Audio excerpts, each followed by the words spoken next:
Hey everybody, Jimmy Smith back for, guess what? A fight breakdown.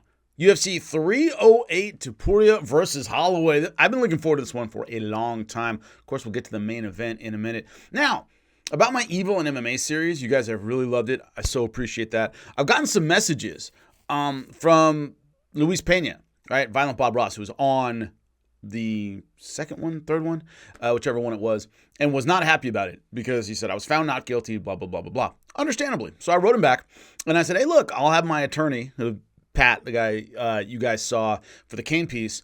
I said, I'll have my attorney go through all the paperwork that's public, all the stuff that's public record, and we'll do a deep dive on it on my channel. And I'll go over everything. So that's what I'm doing right now, is my attorney's going through all the stuff that's public on that case and also the Thiago Silva case, which is here in Florida, because that's a weird one too. And we'll do a deep dive on both of those cases, man, and find out what's going on. So look for that in the future. Anyway, back to UFC 308 Topuria versus Holloway, starting out on the main card. Sherbet versus Arman Petrosian. I have talked before about Sherbet. He's just interesting looking. He's a great story. Looks like a pirate, very fun guy, but I don't see that next level thing that is going to make him a champion or like a serious contender. I don't see that right now. And what they're doing is UFC isn't dumb. And whenever they get somebody who is interesting or, drives tickets and people find him compelling, but isn't quite next level there, they kind of keep him at that mid-level for a while and just milk everything they can out of him before they have to throw him against a real veteran who knows what they're doing and might beat him. That's exactly what's happening here. Sherbet undefeated at 16-0, taking on Arman Petrosian, who is 9-3. When you look at the odds, I was actually surprised they weren't a little bit more skewed. But Sherbet minus 155 on DraftKings. Arman Petrosian plus 130, so he's a 1.5 favorite. What I found interesting, if you're betting on this one, number one, Magomed, Magomedov, you can get it at pretty good odds at minus 155. But the under 2.5 rounds is plus 195. So basically 2-1 that this one goes the distance. Sherbet's a decent kickboxer. If I'm throwing a side bet at that, I'm throwing it at the under. But at minus 155, I think Sherbet's a good bet. Simply because I think he stumbles at that next level. I think he stumbles at the veteran guys who have been around the block for a little bit. I think he stumbles there. That's not what's in front of him right now. It's not.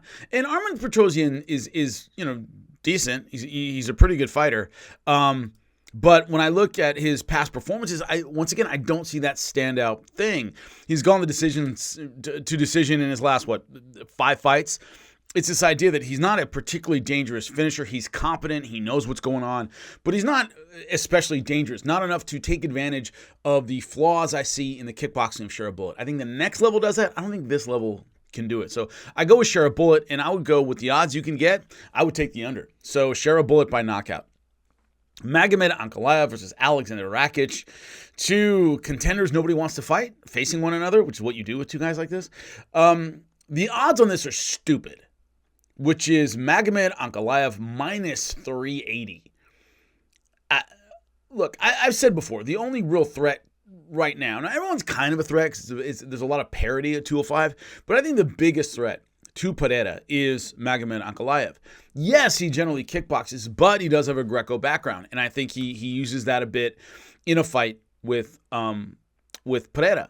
But Rakic is a real test. He's really tough. He's a really big 205er. When he gets going and starts ragdolling you, he's incredibly powerful, really good ground and pound. So I do go with Magomed Ankalaev. I think Ankalaev's going to win. 4-1 odds, you got to throw a bet at Alexander Rakic. My God, that would be a side bet. You'd be stupid not to side bet on that. It's plus 300 right now on DraftKings, so $100 wins you $300. I don't get why these odds are so skewed. Yes, I'd go with Ankalaev, not by that much. I think they're making too much out of his record and not enough out of the stiff competition that Alexander Rakic has had to face. That being said, Ankalaev generally wins by decision. He's kind of a plotter. He's good. He's very skilled, very well-rounded, physically very hard to deal with, but doesn't always get the finish necessarily. And the over on this one is 2-1, minus 2-1. So yeah, I got to go with Magomed Ankalaev, but at these odds, a side bet on Rakic is a good idea. Lon Murphy, Dan Ige.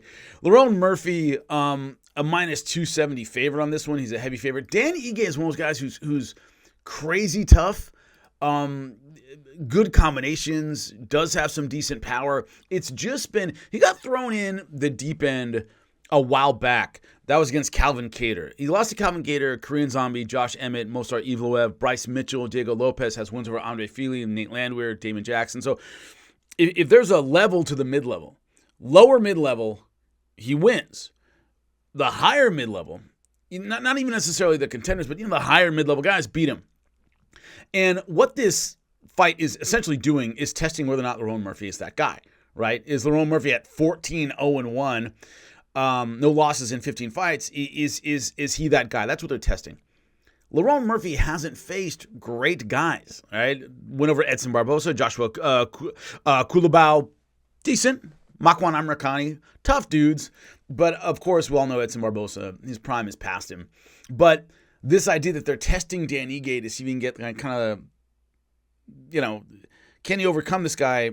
And he's basically a gatekeeper for the mid-level. If you can beat Dan Ige, you might rise to contendership. You're not instantly a contender, but you might rise to contendership. That's what they're testing with Lon Murphy. In fights like this, I wouldn't say the young eat the old, simply because they're both 33 years old. But when you look at the fights, Dan Ige has been through some damn wars. He has. He has some mileage on him, right? So he's been through some very tough fights with some very tough guys. That catches up with you eventually, and Dan Ige is not a slickster. He's not hard to hit. So I got to go with Lon Murphy, probably by decision, because Dan Ige is still tough. So I think this one goes long, but I got to go with Lon Murphy by decision. Robert Whitaker, Khamzat Chimaev. Khamzat Chimaev, minus 245. Robert Whitaker, plus 200. 2-1 dog.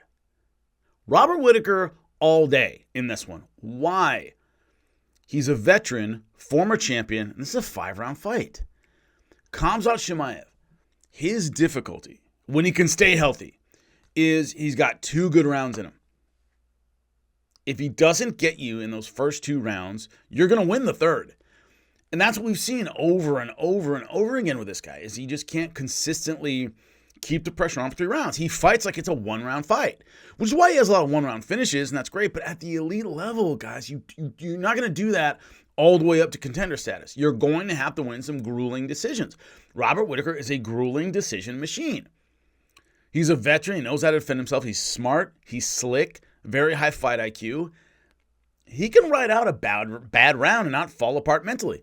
I think Kamaru Usman, who's a late notice, not a 185-pounder, if that had been a 5-round fight, he wins. Right? It was a close one at 3 rounds. He was unprepared and undersized, and if there had been 2 more rounds, I think he wins. Robert Whitaker is going to be prepared. He's a solid, big 185-pounder. Khamzat Chimaev says everything's straightened out with his health. Guys, you never know. They're not going to tell you, I was vomiting bile last week. They're not going to say that. So, sure, I'll assume his health is good. But even in tip-top shape, the guy just can't pace himself. Can't do it. So, to me, I do not get these odds. At 2-1, Robert Whitaker will probably lose the first round. He might lose the second round. He owns rounds 3 through 5, more than likely. And anything other than a bet on Robert Whitaker, especially at these odds, I think are absurd. If it was the other way around, I'd still bet on Robert Whitaker. But Jesus, you can get plus money on Robert Whitaker. Khamzat's explosive and powerful, but he has this boogeyman aura that is based on first-round finishes against guys that aren't elite. I'm sorry. And now he's facing an elite guy for the first time, a really elite guy. Yeah, Kamaru Usman's elite at 170. He's not an elite middleweight. And you think he's going to win this one? I don't know. I don't see those odds making sense at all. Robert Whitaker all day, every day. That'd be my bet here. Is there a chance Khamzat catches him early? Sure. What's the odds on the under? The under is minus 120, right? The over is plus 110, so it's pretty much, minus 110, so it's pretty much a coin flip. If you believe in Khamzat Chimaev, take Khamzat under. Because if he wins, it's going to be in the first 2 rounds. That's how he wins. If Robert Whitaker just doesn't get shellacked in the first 2 rounds, I think he wins this fight. So, we'll see if I'm right on Monday. Ilia Topuria, Max Holloway. Once again, Jesus. Vegas, you killing me, Smalls. Ilia Topuria, minus 245 over Max Holloway. I've been ride or die with Ilia Topuria from the beginning. If you ever listen to my SiriusXM show, I got a lot of crap kind of early on. I'm like, this guy's going to be a champion. He's really, really good. I favored him against Volk. No, not a lot of people did, and I was like, he's gonna win, and he did. He's accurate. He's powerful. He's quick. He can keep the pressure on for to win a decision, right? I believe he has 5 hard rounds in him. The guy just is really good. And the problem that Holloway's going to have is he's powerful and he's accurate. So as Holloway's unloading, Topuria's going to find those counterpunching opportunities, and he can hit like a truck, and he's laser accurate. I think he's more important. Justin Gaethje's powerful, but he could never find the accuracy. He could never find that pinpoint shot in the storm of punches that could get him back in the fight when Holloway knocked him out. Also, Holloway, throughout his history, when I did the worst beatdowns in MMA history, some of them, Holloway had, 2 of them? Right? 3 of them? Why? He's not a knockout puncher. So what he does is he beats you and beats you and beats you and beats you and beats you, but he rarely has the one-shot power to take you out. Now, everyone's going, he knocked out Justin Gaethje. Yes, that's the exception. Number one, it's the exception to the rule. He unloaded on Calvin Kattar for 5 rounds, couldn't knock him out. Unloaded on so many fighters where it was bang, bang, bang, bang, but they're going rounds, right? They absorbed a lot of punches before they went out when he does get the knockout. So that's another case with Justin Gaethje. Just remember, that was last 10 seconds of the fight, which made it interesting for sure and highlight real stuff, and that's awesome. But he had to beat on him the whole time before getting the knockout win. He isn't a one-and-done Robbie Lawler, Francis Ngannou type puncher where you're going, oh crap, what hit me? It's like, what hit you. You just can't get out of the way, and it starts wearing you down. So even if rounds don't go well for Ilia Topuria, he can still find that counter shot at some point because he just doesn't have necessarily the power to finish a lot of guys with one shot. So I think the power of the accuracy of Ilia Topuria, I don't think grappling is going to be a huge part of this. Neither guy's a standout wrestler. They both have power to stop a takedown. They're very, very good with the takedown defense. So from an efficiency standpoint, neither guy is so good that they're going to easily take down the other. So it just doesn't make sense to shoot for a lot of takedowns. He does have good body lock positioning, Ilia Topuria. Bryce Mitchell, he just manhandled him. Just housed him from these power positions, these like cow catcher type positions. So he does have the power if they lock up to just fling him, maybe. But I say it's a real waste of energy. I think it's going to look like a kickboxing match. And I really believe the power and the accuracy of Ilia Topuria will be the story. I don't like the odds. I'm tempted to throw some money at Max Holloway just because I do not agree at plus 200 that Max Holloway should be a 2-1 dog after sleeping Justin Gaethje. I don't know what Vegas is thinking with that one. I do, however, believe Ilia Topuria wins the fight. But the one that doesn't make any sense at all to me is Robert Whitaker being a 2-1 dog when it comes to Khamzat Chimaev. I don't get that one at all. So those are my picks. I will own them on Monday. As always, enjoy your weekend. Enjoy the fights.